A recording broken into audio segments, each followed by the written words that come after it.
Fait que, on est nombreux aujourd'hui. C'est le fun. Bienvenue à tous.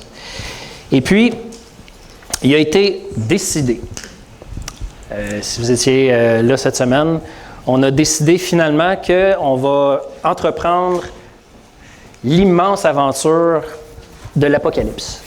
Parce qu'il y avait un choix, je vous avais proposé depuis quelques semaines. Ça s'est décidé officiellement cette semaine, à la réunion du jeudi. Et puis, Dieu voulant, on va entreprendre cette aventure. Ça risque d'être long, ça risque d'être très intéressant, mais en même temps un peu inquiétant. Je vous demanderai de prier pour moi. C'est costaud, c'est pas mal, c'est gros comme morceau. Surtout parce que je n'ai pas l'intention de le faire dans la voie ou la façon que vous l'avez peut-être apprise depuis toujours. Parce qu'on dirait que ça vient avec un package. Quand vous entrez dans l'Église, que vous devenez chrétien, on vous dit, voici, c'est comme ça qu'il faut interpréter l'Apocalypse. Eh bien, je vous annonce pour la plupart d'entre vous que ce que vous connaissez ou vous prenez pour sûr et certain, c'est quelque chose d'assez récent dans l'histoire de l'Église. Fait qu'on va explorer d'autres avenues qui sont tout aussi et peut-être plus crédibles encore que celles que vous connaissez. Dur à croire? Eh bien, suivez-nous puis on verra ça avec le temps. Mais c'est surtout aussi une occasion pour en discuter davantage les jeudis. Fait que vous êtes bienvenus toujours. Ensuite de ça, comme je n'étais pas certain encore cette semaine et qu'on a pris la décision jeudi, eh bien, je n'avais pas préparé ça encore. Fait que je vous fais un message aujourd'hui qui fait encore un lien entre la Genèse et l'Apocalypse. Il y a un petit feedback, je ne sais pas si c'est normal, on n'a pas le choix, hein, c'est ça. OK. Alors, ce que je vous propose de lire aujourd'hui, ça va être dans la première lettre aux Corinthiens. 1 Corinthiens, chapitre 1. Je vais lire les versets 1 à 9.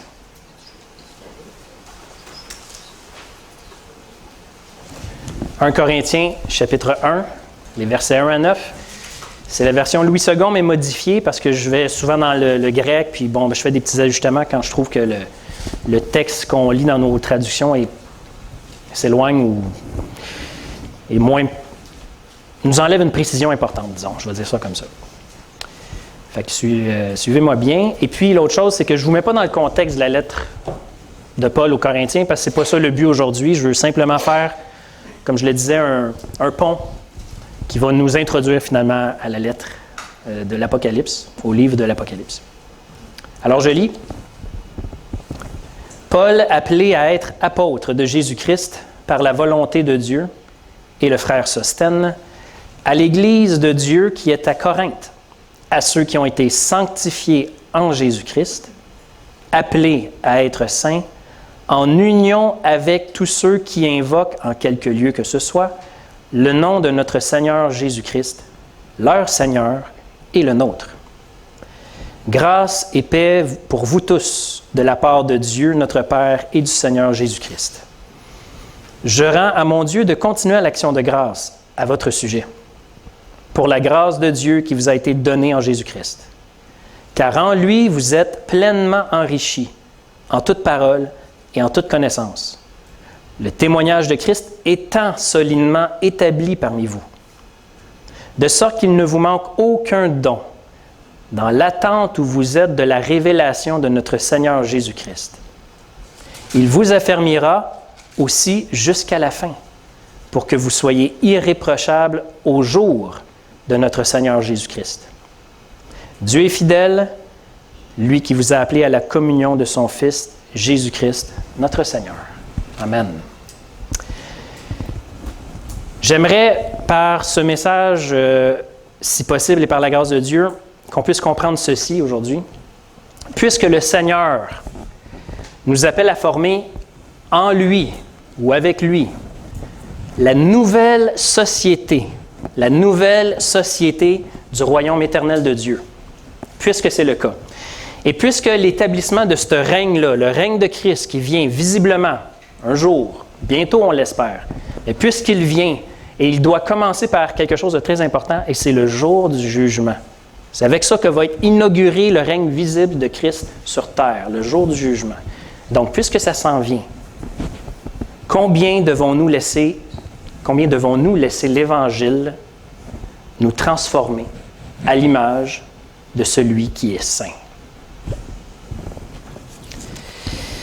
Premier verset, Paul appelés à être apôtres de Jésus-Christ par la volonté de Dieu. Et le frère Sosthène. Ici, Paul, comme il le fait souvent dans ses autres lettres, va affirmer l'autorité de son apostolat. Ici, il avait particulièrement besoin de le faire, mais comme je vous ai dit, je ne vous explique pas le contexte qui ne nous intéresse pas ce matin. Il affirme l'autorité de son apostolat, non pas comme un titre, « je suis apôtre », mais comme étant une ordonnance de Dieu. On pourrait presque dire que c'est malgré lui. En fait, ça l'est. Si vous vous rappelez, pour ceux qui sont familiers un peu avec le témoignage de la conversion de Saul de Tarse, c'était vraiment contre son gré. Lui, il s'en allait persécuter les chrétiens qui proclamaient Christ. Il s'en allait, si possible, les faire tuer. Et Christ lui-même lui est apparu sur le chemin de Damas pour le faire entrer dans son royaume et lui donner une mission. Et donc, Paul affirme ça ici. Donc, ce n'est pas un titre, c'est vraiment en tant, parce que nous, on pourrait dire, OK, il se nomme président ou pasteur ou quoi que ce soit. Non, ce n'est pas un titre. C'est vraiment parce que ça l'a transformé sa vie de fond en comble. C'est une qualité que seul Dieu peut donner et qui détermine, qui change l'être tout entier. C'est de cette façon-là qu'il en parle. Mais en même temps, Paul nous rappelle un principe fondamental pour chacun d'entre nous, tout aussi important. Parce que Dieu nous appelle à être ses enfants, à lui appartenir, à former, comme je le disais dans l'introduction, une nouvelle société. Ce n'est pas des blagues quand je dis ça, c'est une expression que vous entendez peut-être pas souvent, ça pourrait avoir l'air prétentieux si vous dites ça, tout le monde en parle, mais Dieu a appointé l'Église pour être la nouvelle société de son futur royaume, et ça commence maintenant. Donc, le principe fondamental pour tous ceux que Dieu appelle, c'est que quand Dieu adresse un appel, et c'est une gracieuse invitation, ça veut dire c'est pas qu'il nous trouve plus fins, plus beaux que les autres, loin de là. C'est vraiment une gracieuse invitation, expression de sa pure générosité.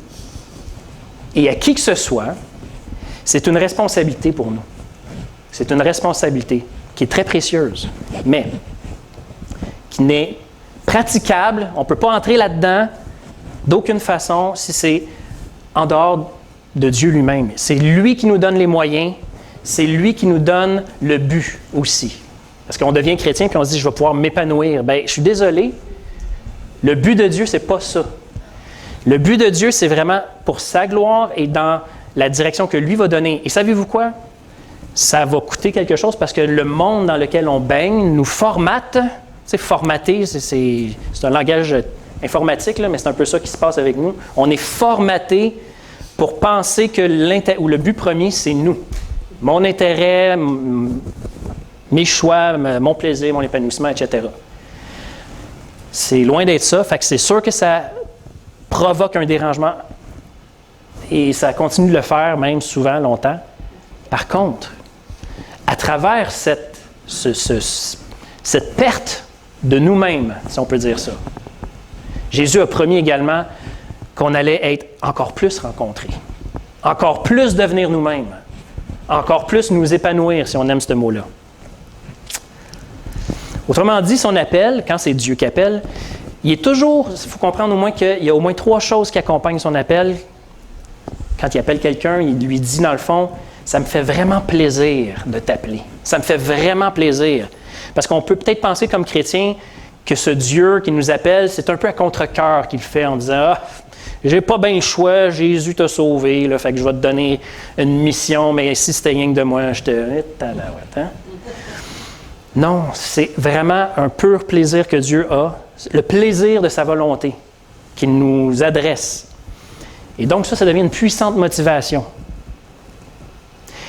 Son appel est toujours accompagné de son autorité aussi. Puis ça, c'est intéressant parce que Dieu étant l'autorité au-dessus de toute autorité, eh bien, il n'y a rien qui va empêcher ce chemin-là dans lequel il nous appelle d'être dérouté par l'ennemi. C'est impossible.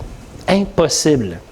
Si Dieu ou Jésus dit « passons de l'autre bord », peu importe ce qui va se passer entre les deux, tempête ou pas tempête, désert ou pas désert, catastrophe ou pas catastrophe, so what?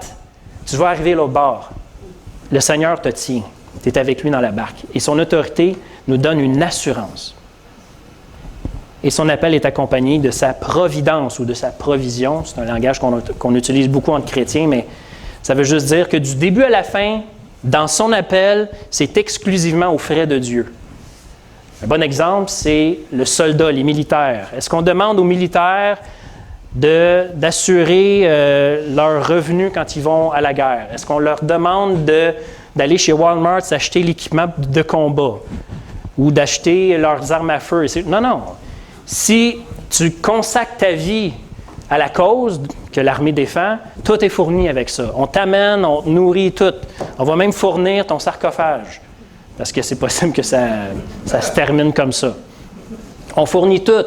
Et avec Dieu, c'est la même chose. Puis un autre exemple qu'on connaît peut-être un peu moins, c'est les ambassadeurs. Mais les ambassadeurs qui sont nommés par leur pays pour les représenter dans un autre pays, ils ne s'en vont pas là à leurs frais. Même que des fois, le pays est très généreux pour les ambassadeurs dans les autres pays. Là. Sont logés, sont nourris, sont transportés, sont protégés. Tout est aux frais de celui qui t'envoie. Et nous sommes, en passant, chrétiens, chrétiennes, les ambassadeurs de cette nouvelle société. Ce royaume de Dieu qui est déjà établi, qui commence depuis 2000 ans en fait, à se répandre sur la terre et qui un jour va être visible. Verset 2. À l'Église de Dieu, qui est à Corinthe, à ceux qui ont été sanctifiés en Jésus-Christ, appelés à être saints, en union avec tous ceux qui invoquent en quelque lieu que ce soit le nom de notre Seigneur Jésus-Christ. Dans l'ambassade, l'Église, qui représente la nouvelle société de Dieu, il y a au moins 3 choses ici qu'on voit dans ce verset-là qu'il faut se rappeler continuellement. Ça nous dit ici que à ceux, les chrétiens qui ont été sanctifiés en Jésus-Christ. Ici, quand Paul parle des chrétiens sanctifiés en Jésus-Christ, il parle d'un événement passé et définitif. Un événement passé et définitif. C'est fait. Ce n'est pas quelque chose sur lequel il faut travailler. C'est une déclaration ici que Paul fait. Vous êtes sanctifiés. Vous êtes les bénéficiaires de la sainteté d'un autre, celle de Jésus-Christ. Et on n'a pas contribué à ça, comme une naissance. Qui ici a contribué à sa naissance? Personne? Félicitations.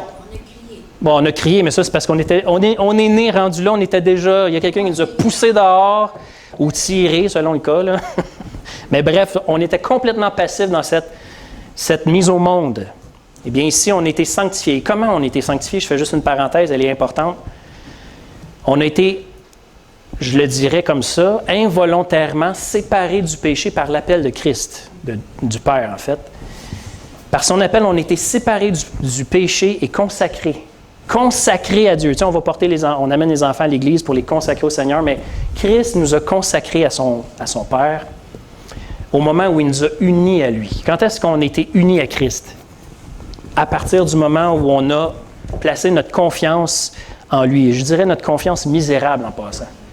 Notre confiance, c'est pas quand on a manifesté une belle confiance en Dieu, convaincante et séduisante pour nous-mêmes, qui nous a fait pleurer. Non, c'est quand on était incrédule probablement, quand on était incertain de plein de choses dans la Bible. On ne savait même pas de quoi parlait la Bible. On sait juste que Dieu nous appelle en Jésus-Christ et c'est pour moi, je sais que c'est pour moi. Et notre confiance manifestée ce jour-là, si vous pouvez mettre une date là-dessus, bien, c'est une confiance misérable. Mais ce n'est pas ça qui est important parce que le Seigneur nous avait déjà tournés vers lui. Et ça, quand Christ nous tourne vers lui, il nous attache à lui. Il nous unit à lui. C'est rempli dans le Nouveau Testament de cette expression « en Jésus-Christ ». On a été mis en lui. Et quand on est en lui, ça veut dire que tout ce que Christ a vécu, on l'a vécu. Il est mort à cause du péché et il est ressuscité parce qu'il était juste aux yeux de Dieu. Eh bien, maintenant, en lui, on a tout vécu ça nous autres aussi. On a été sanctifiés par Christ. Et puisque c'est le cas, la paix est rétablie entre Dieu le Père et nous. Et on peut désormais entendre son appel et participer à ce grand projet qu'il a planifié pour toute la création. Un grand projet de réforme, une vraie réforme, qui un jour va atteindre tout l'univers, mais qui doit absolument commencer maintenant, où? Dans nos vies personnelles et dans l'Église. Justement, il dit dans ce verset-là, être appelé saint. Vous êtes appelés à être saint. Mais ça sert à quoi d'être saint? À se montrer? Regardez-moi ça. Comme si c'est saint. Hein? Non. Malheureusement, ça a des fois cet effet-là chez certains. On essaie de se comparer. La sainteté, là, premièrement, là, c'est pas pour nous-mêmes. Ça ne sert à rien pour nous-mêmes, dans le sens qu'on n'en tire pas un profit ou une gloire particulière. L'exemple que je trouve intéressant, c'est quand Ésaïe, si vous relisez les premiers chapitres d'Ésaïe, chapitre 6, Ésaïe, à un moment donné, il a une vision, une extase quelconque, et il se voit dans la présence du Seigneur très saint. Et c'est impressionnant, il est vrai. La description, elle est impressionnante, mais ce qu'il voit le terrorise, parce que qu'est-ce qu'il réalise? Il réalise que lui, en présence de toute cette pureté, de cette sainteté, il est un pécheur digne de mort, au milieu d'un peuple digne de mort. Et il crie sa détresse, et puis il va s'effondrer, à moins que Dieu n'intervienne, et il intervient. C'est pour ceux qui s'en rappellent, c'est symbolisé par un ange qui va chercher sur une braise ardente, et pour approcher Ésaïe, toucher ses lèvres en signe de purification. Mais qu'est-ce qui se passe une fois que Ésaïe est purifié de sa souillure, de ce qui l'empêche de se tenir en présence de Dieu? Qu'est-ce qui se passe? Là, il est purifié. Qu'est-ce qui se passe? Est-ce que vous vous rappelez? Il entend le Seigneur qui dit « Qui enverrai-je? » Parce que Dieu appelle. Il dit « Qui je vais envoyer pour annoncer mon message au peuple? » Et donc, Ésaïe, une fois qu'il est purifié, il entend ça. Il entend Dieu. Et il dit « Me voici, envoie-moi. » La sanctification, ou la sainteté, en fait, le fait d'être purifié pour pouvoir nous tenir en présence de Dieu, c'est pour une seule chose, pour être capable d'entendre Dieu nous parler et être capable de lui répondre positivement, dans le fond, de lui obéir. C'est à ça que ça sert. C'est toujours pour lui, pas pour nous. Appelé à être saint, peut-être le résumer de cette façon-là, j'aime bien cette tournure-là, là, écoutez ça. Appelé à être saint, ça serait quoi? C'est que toute notre vie puisse refléter l'attachement du Dieu saint envers nous. Peut-être que vous pensiez que j'allais dire que toute notre vie reflète notre attachement à Dieu. Non. D'abord, que toute notre vie reflète ou exprime que Dieu est attaché à nous, qu'il nous a vraiment aimés, qu'il nous a vraiment appelés à lui. Parce qu'on a été créés pour lui et pour être à sa ressemblance, à nouveau. Ça, c'était la première chose qu'on voit dans le verset 2. La deuxième, c'est un appel collectif. Parce que ça dit, le verset 2, à ceux qui ont été sanctifiés en Jésus-Christ, appelés à être saints, en union avec tous ceux qui invoquent le nom du Seigneur. C'est un appel collectif. C'est ensemble, comme Église, parce que d'abord, l'appel s'adresse personnellement, c'est sûr, ça doit avoir un impact dans notre vie personnelle, mais ensuite, en Église, il faut qu'on réponde à ça. Il faut qu'on réponde à ça, et c'est ensemble qu'on, nous dit l'Écriture, qu'on recherche la sanctification. Elle est importante, la sanctification en Église. Parce que c'est à travers la diversité, là, tout ce qu'on a comme différence, comme qualité, comme défaut aussi, comme limite individuelle, qui fait en sorte que ça s'emboîte comme un engrenage. Vos faiblesses sont l'opportunité pour les dons d'un autre et vice-versa. Si vous voyez ça comme un vide dans votre vie, eh bien, c'est parce que quelqu'un, lui, dans l'Église, est là pour remplir ce vide. Vous avez besoin de l'Église. Nous avons besoin de l'Église. Et c'est ça qui représente, imparfaitement, mais le mieux, la richesse de Dieu et de sa grâce. C'est dans l'amour qu'on a pour les uns pour les autres, nous dit le Seigneur, que c'est là, quand on s'exprime cet amour-là entre nous, que le monde voit qu'il se passe quelque chose. Puis c'est pas juste « Ah, ils sont intéressants, ils ont une philosophie intéressante ». C'est pas ça que le monde va voir. Le Seigneur, la façon qu'il nous dit ça, c'est qu'il va, mystérieusement, je ne sais pas comment que ça se passe, mais à travers ça, l'Église qui s'anime autour du message et qui s'aime, le monde voit, en fait, Christ qui les invite. Le Seigneur se fait voir et entendre à travers ça. Ce qui nous conduit justement au troisième point, c'est l'unité dans la diversité. Ça dit, tous ceux qui invoquent en quelque lieu que ce soit le nom de notre Seigneur Jésus-Christ. Puis ça, pour nous, on passe vite par-dessus ça, ça ne nous dit rien, mais c'est une formulation qui est lourde d'implications pour les premiers Juifs chrétiens. Parce que, n'oubliez pas, les premiers Juifs chrétiens étaient convaincus que le salut, le message, c'était pour eux, comme nation juive, qu'il y avait, à la limite, peut-être quelques exceptions qui pouvaient peut-être être admises, puis c'est parce qu'ils avaient complètement oublié le but initial, quand Dieu avait dit qu'en Abraham, toutes les nations du monde seraient bénies. Mais ici, quand c'est répété cette chose-là, et là, Paul, lui, vraiment, il le dit d'une belle façon, peu importe où vous êtes, là où le Seigneur vous appelle. Nous, on dit, yeah, c'est cool. Le Juif, il dit, oh, méfiance. Des païens invités à faire partie du peuple de Dieu? Pas sûr. Eh oui, Jésus est le Messie de tous ceux qui font appel à lui parmi toutes les nations. Pierre a utilisé cette formulation-là dans son premier discours lors de la Pentecôte. On a parlé de la Pentecôte jeudi. C'est très important de comprendre ce qui était dit jeudi, je ne le répète pas ici. En lien avec une prophétie de Joël, parce que dans le discours de la Pentecôte, là, la fameuse Pentecôte, bien, quand Pierre a parlé, il a cité une prophétie de Joël qui disait « c'est accompli ». C'est accompli. Donc, c'est une phrase qui signifie que depuis sa résurrection, la royauté ou le règne suprême de Jésus-Christ se manifeste sur terre de manière très efficace en rassemblant un peuple, un seul peuple. Toutes les nations sont appelées à former un peuple.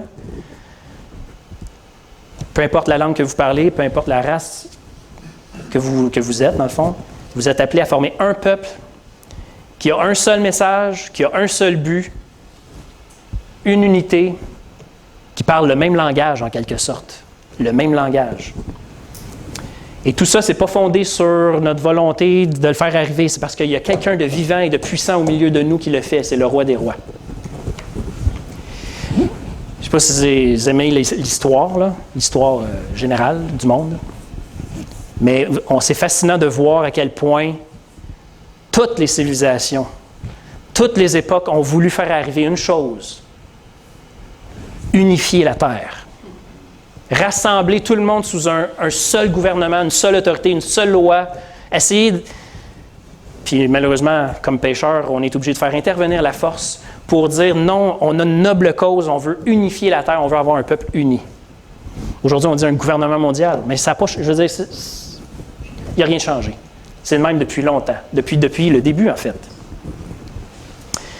Mais cette chose, en passant, c'est bon. C'est une très bonne idée. Parce que c'est le but de Christ. C'est le but de Christ. Sauf que, comme toute autre chose que le Seigneur veut pour nous, c'est par lui que ça doit arriver. Et seulement par lui. Parce qu'aussitôt qu'on touche à ça, aussitôt qu'on veut le faire arriver par nous-mêmes, hey boy, ça fait des millions et des millions de morts, des génocides, des tyrannies. Lui seul, Jésus-Christ, a reçu le mandat, l'autorité, le pouvoir de former une nouvelle humanité qui parle un même langage, et qui vit en harmonie avec toute la création, et qui est parfaitement terrestre et en même temps spirituel. Il n'y a aucune division entre les deux. Fait que tout ça a commencé où et quand? Quand Christ est ressuscité et quand il a donné son Saint-Esprit à l'Église. Le jour de la Pentecôte, là, c'est exactement la réponse, la réplique de la tour de Babel. C'est l'inverse de la tour de Babel, là où toutes les langues ont été... En fait, les langues se sont multipliées, puis le peuple s'est dispersé. À la Pentecôte, c'est le contraire qui est arrivé. Mais c'est Christ qui fait arriver le grand projet humain d'avoir une société qui unit le ciel et la terre. Bref. On pourrait en dire beaucoup, mais on en a déjà dit beaucoup jeudi à ce sujet-là.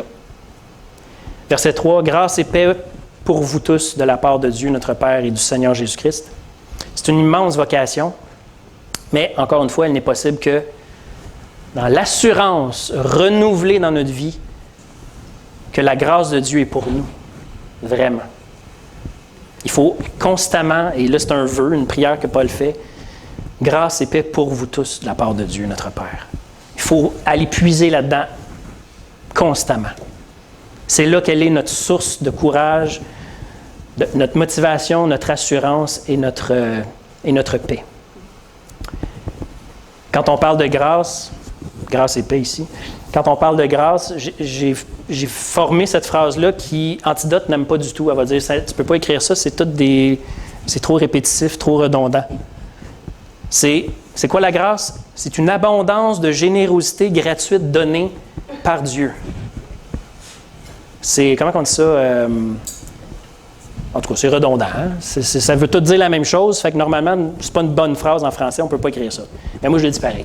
La grâce, c'est quoi? C'est une abondance de générosité gratuite, donnée par Dieu à tous ceux qui sont interpellés par cette offre. Es-tu interpellé par cette offre? C'est pour toi. C'est pas plus compliqué que ça. Un enfant peut catcher ça et dire, je le veux. Qui voudrait se passer de ça? Voyons donc. Prends-les. Prends-les, c'est pour toi. C'est tout. Et voilà. Pas plus compliqué que ça. Verset 4. Je rends à mon Dieu de continuer l'action de grâce à votre sujet pour la grâce de Dieu qui vous a été donnée en Jésus-Christ. Puis en passant, Paul va avoir des choses dures à dire à l'Église de Corinthe. Non, pas long, là. On n'aborde pas ça ce matin. Mais voyez-vous à quel point il est généreux lui-même, parce qu'il est influencé par la grâce de Dieu.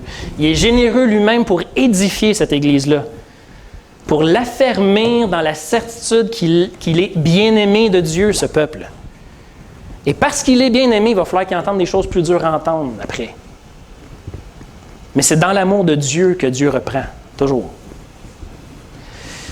Donc, Paul il veut fortifier ses auditeurs en exprimant devant eux, ou dans la lettre, devant eux, sa reconnaissance envers Dieu. Je pense que c'est une bonne leçon pour nous aussi, d'apprendre à remercier Dieu audiblement, là, pour se faire entendre d'une personne qui est devant nous. Hey, vraiment, je remercie Dieu pour ce qu'il est en train de faire dans ta vie. Ça m'édifie.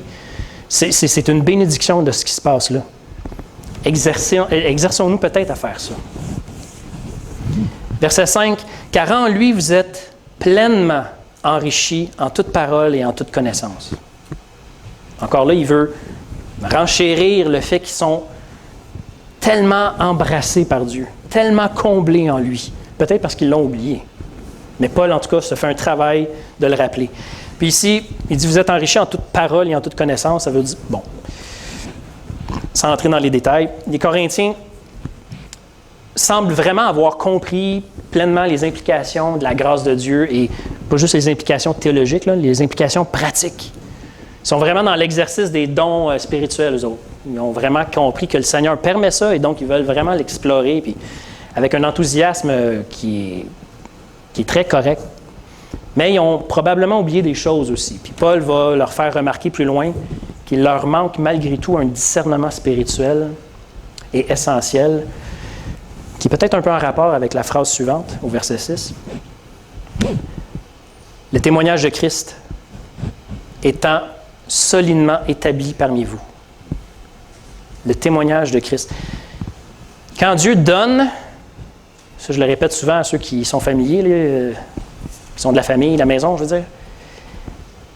Quand Dieu donne quelque chose, c'est pas comme un prêt, après ça il s'en va, puis en passant, fais attention, parce que quand même c'est précieux, là. Puis, même que je revienne, j'aimerais ça que tu sois dans le même état que je te l'ai donné. Ciao. Quand Dieu donne, ça vient avec sa main. Puis malheureusement, Christ n'est pas divisé. Fait que si sa main vient avec, c'est tout le reste aussi. C'est toujours en relation avec lui. Tout ce que Dieu nous donne est toujours en relation, pour nous garder en relation avec lui. Du moment qu'on se dit, OK, j'ai compris la grâce. Merci Seigneur, on s'en va, ça devient une fleur fanée entre nos mains. Et ça se met à sentir mauvais entre nos mains.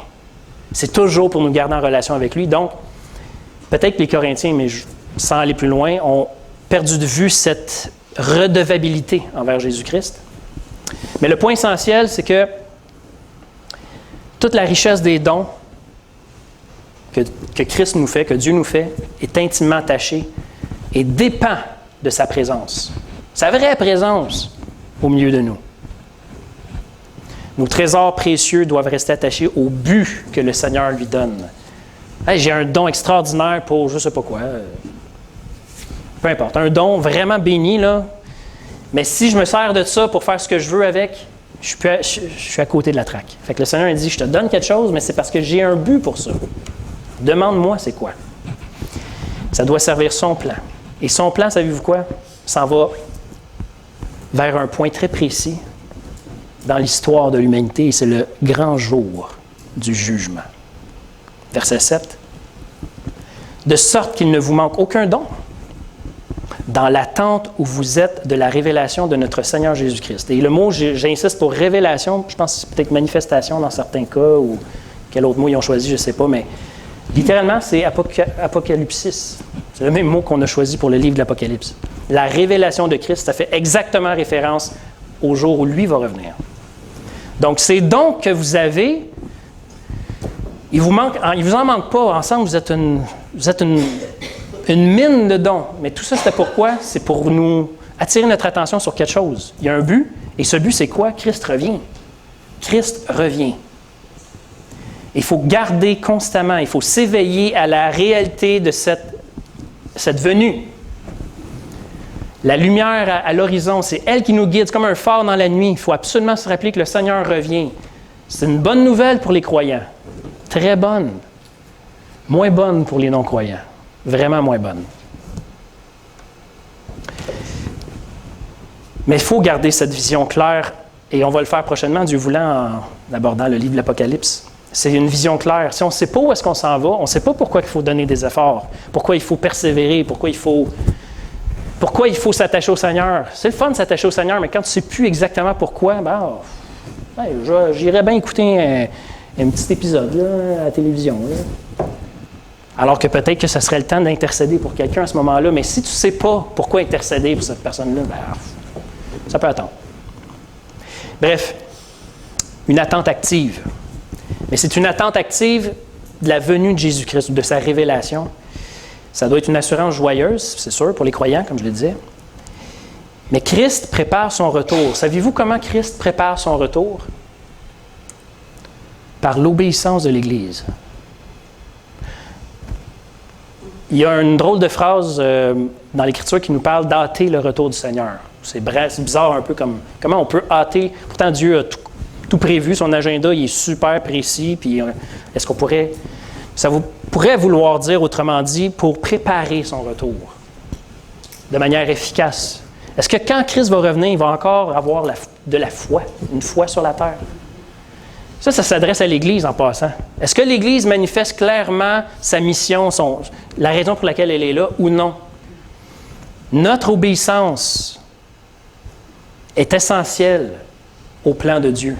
Est-ce que l'Église est en train d'obéir? Et quand je dis obéissance, ça veut dire d'abord, comme on l'a dit, est-ce que quand on se regarde, quand le Seigneur nous regarde, est-ce qu'il peut dire, « Tu as l'air vivant aux yeux des autres, mais moi, je vois bien que tu es mort. » En tout cas, c'est ce qu'il m'a dit à moi.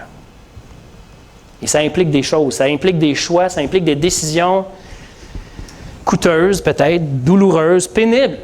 Mais quand on voit clairement le but et la gloire de ce qui s'en vient, tu te dis « Ah, sac, c'est quoi se perdre cette niaiserie-là en comparaison de ce qui s'en vient? »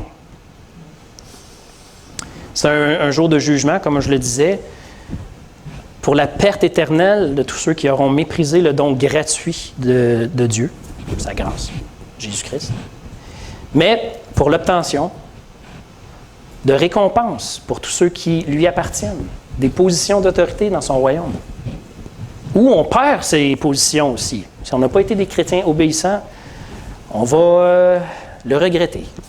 Non pas pour perdre notre salut, mais on va se dire, Colin, j'ai pas saisi l'occasion. J'avais un peu de temps, le Seigneur m'a tout mis devant moi, j'aurais pu dire, non, j'ai voulu aller sur Netflix à la place, ce soir-là. Je veux dire, on se laisse tellement distraire par des niaiseries. Quand tu dis, qu'est-ce que je suis en train de perdre en même temps, là? Bref. Verset 8. Il y a une promesse ici. C'est un appel solennel, un appel sérieux. Mais, il vous affermira aussi jusqu'à la fin, pour que vous soyez irréprochables au jour de notre Seigneur Jésus-Christ. La réalité des temps de la fin, les temps de la fin, qui ont commencé quand Jésus est ressuscité, et dans lesquels nous sommes encore, plus la perspective de son retour. Est-ce qu'il arrive bientôt ou non? On ne sait pas. Beaucoup pensent que c'est très bientôt, mais les apôtres disaient la même chose il y a 2000 ans. Peu importe, il revient. Ça, c'est sûr, par exemple.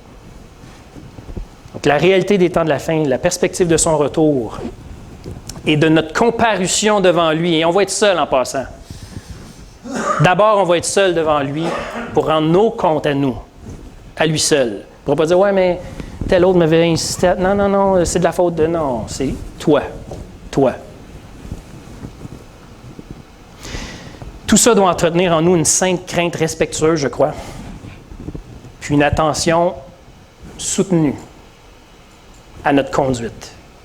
Parce que les œuvres que Dieu a préparées d'avance pour nous, et il veut qu'on y entre, oui, ça veut ultimement rejoindre tous ceux qui ont besoin de Dieu dans ce monde. Prendre soin de la veuve et de l'orphelin. Mais Dieu nous regarde, nous, et ses œuvres sont d'abord notre conduite. Notre conduite. On l'a vu quand on a abordé la question de l'église de Sardes dans l'Apocalypse. Les œuvres que Dieu a préparées, c'est aussi notre conduite. C'est ça qu'on ramène avec nous. On n'amène rien d'autre avec nous dans l'éternité, sauf tout ce qu'on va avoir vécu, toute la façon qu'on va avoir vécu notre vie avec Christ. Ça, on l'amène avec nous. Notre obéissance. Mais du moment qu'on se laisse déranger par le Saint-Esprit, quand il vient nous montrer des choses dans notre vie pour nous dire, regarde ça, le Seigneur veut que tu travailles là-dessus en ce moment. En fait, Dieu a une provision pour que tu travailles là-dessus en ce moment. Est-ce que tu réponds à ça ou non? Ah, plus tard. Mais à partir du moment où on se laisse déranger, Dieu nous promet que lui-même nous affermit jusqu'à la fin. Lui-même vient pourvoir à tout ce qu'il nous faut dans cette démarche-là, qui nous semble pénible, qui nous semble déchirante, c'est donc dur. Mais le Seigneur dit, oui, mais j'ai aussi pourvu à ça. Et tu vas apprendre à me connaître à travers ça. Tu vas devenir plus riche en abandonnant tes richesses. Irréprochable. Lui-même va nous affermir jusqu'à la fin pour qu'on soit irréprochable. Et en passant, sans aller répéter une millième fois ce que j'ai souvent dit, mais juste vous résumer ça ici, c'est quoi être irréprochable? C'est la qualité de celui ou celle qui vit constamment sous le regard de Dieu et se laisse transformer. Pas à pas, par sa grâce. La notion d'intégrité. Un enfant obéissant, on appelle ça c'est un enfant obéissant ou bien élevé. Un enfant bien élevé. Vous avez peut-être une idée en tête de à quoi ça ressemble. Est-ce qu'un enfant bien élevé est sans faille? Mais non. Mais un enfant bien élevé est réceptif. Quand il se fait reprendre, il dit OK, pardon, ou peu importe comment il l'exprime, mais tu vois qu'il y a un regret, une repentance, une action. Il a le goût de plaire à celui qui a déplu, qui a offensé. Il y a cette réceptivité-là. Pas en train de justifier. En tout cas, bref, un enfant bien élevé. N'oublions pas que dès maintenant, c'est le point de vue de Dieu sur nous qui est toujours le bon. Okay? Parce que nous, on peut être très, très sévère envers nous-mêmes, des fois plus que l'Écriture le permet. Des fois, on n'est pas assez sévère envers nous-mêmes, ça aussi c'est un cas. Mais peu importe, dans les deux cas, ce qui est important, qu'est-ce que Dieu dit là, en ce moment de toi? Et notre véritable humilité, c'est quoi? C'est juste de dire, je suis d'accord, Seigneur, d'accord. Si tu le dis, c'est ça, c'est tout. C'est ça l'humilité. C'est juste ça. Si Dieu dit, Saint et bien-aimé, OK, Seigneur, c'est toi qui le dis. Tout en dedans de moi me dit le contraire, là, mais OK, tu le dis. Ça, c'est de l'humilité, c'est tout. Verset 9, Dieu est fidèle, lui qui vous a appelé à la communion de son Fils Jésus-Christ, notre Seigneur. C'est Dieu qui nous aime et qui s'est engagé à nous garder et toujours nous ramener vers lui, individuellement, mais aussi en tant qu'Église. Il faut se montrer réceptif parce que, comme je le disais, comme le texte le disait, il y a un jour qui vient. Et on ne veut pas rougir ce jour-là. On ne veut pas dire « j'ai vraiment perdu mon temps ». Vraiment, là, j'ai passé à côté. Est-ce qu'on ne pourra plus retourner en arrière? Là? C'est terminé après ça. Fait que c'est maintenant, c'est aujourd'hui le jour du salut. C'est aujourd'hui le jour du salut. N'endurcissons pas notre cœur. Comme simple application, OK? Puisque Dieu a vraiment un si grand projet pour nous, pour l'univers, c'est colossal, là.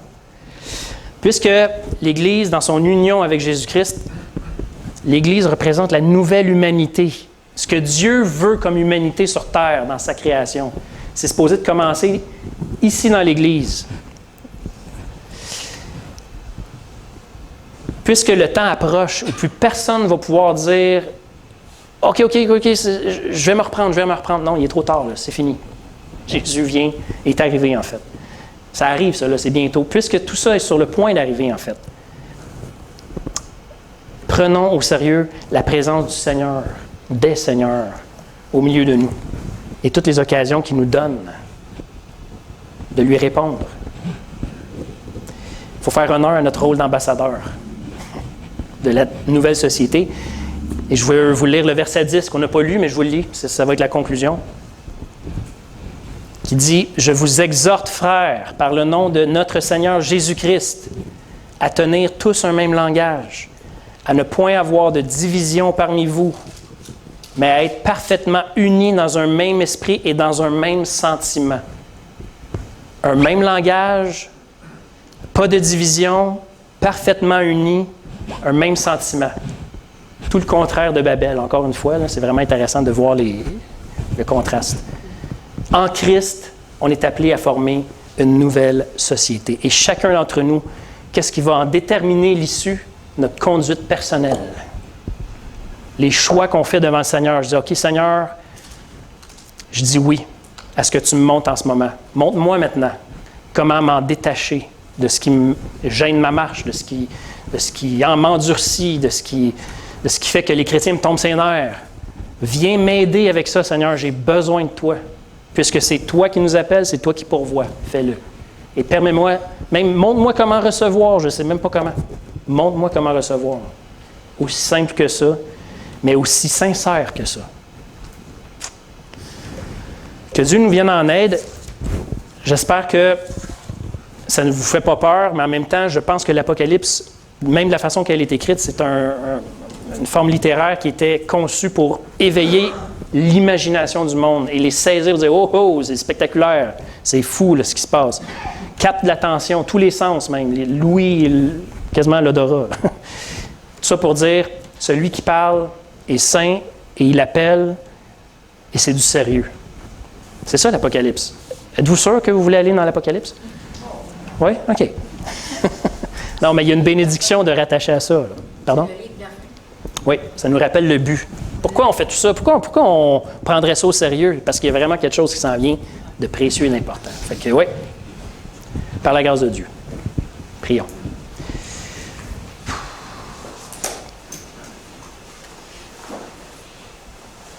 Seigneur, ça va être selon tes règles. Tu nous as donné Christ. Et il est glorifié maintenant, assis à la droite de Dieu, ce qui confirme que c'est tellement sûr et certain, cette victoire-là. Rien va empêcher ton plan d'arriver. À tous ceux qui t'appartiennent, tu lances une invitation à participer. Et cette participation, qu'on y réponde ou qu'on y réponde pas, va avoir des conséquences éternelles aussi. Non pas comme notre salut, mais comme appréciation de qui tu es. Et puis, tu nous as donné ta parole, qui est tellement riche, tellement profonde, tellement belle, tellement simple en même temps. Et tu nous as donné ton Saint-Esprit pour qu'il demeure avec nous pour l'éternité. Ça aussi, c'est une promesse spéciale. Ton Saint-Esprit au milieu de tes enfants. Pour nous guider, nous éclairer et nous transformer. Seigneur, il faut qu'on se laisse transformer. Et ça, c'est l'œuvre de ta grâce. Si ton Église ne se laisse pas transformer, eh bien, elle est morte. Et si elle est morte, elle ne sert à rien dans ce monde. Et c'est possible, comme on va le voir dans l'Apocalypse, que tu décides de prendre le chandelier qui représente l'Église et tu l'enlèves. C'est tout. Et il y a quelqu'un d'autre qui prend la place. Seigneur, je ne veux pas qu'on soit de ceux-là. Ni pour chacun de nous, ni en tant qu'Église. On a une mission, Seigneur Dieu, et oui, on veut être attentif au général. On veut être attentif à celui qui nous dirige. Et réformer tout ce qui est demandé de ta part dans chacune de nos vies, mais dans un but, afin que le message sorte et soit pertinent et crédible pour un monde qui se perd. On a vraiment besoin de ta grâce, Seigneur Dieu, parce que sans toi, on ne peut rien faire. Merci parce que et avec joie que tu nous as annoncé ça. C'est vraiment une joie pour toi. Tu as hâte. Tu as hâte à cette conclusion-là. Que ta joie soit notre force. Dans ce qui est souvent pour nous des combats difficiles, lourds, pénibles. Viens fortifier ceux qui souffrent au milieu de nous, ceux qui sont abattus, ceux qui sont découragés. Relève-nous, Seigneur. Tout est pourvu. Eh bien, ça ne veut pas juste dire une provision matérielle, ça veut dire aussi la force, l'amour, la joie, la paix, l'assurance, le courage, le zèle. Tout ça, Seigneur Dieu, on en a besoin. Et tout ça est en toi. Merci. Bénis cette Église parce qu'elle t'appartient. En Jésus-Christ. Amen. Dieu vous bénisse.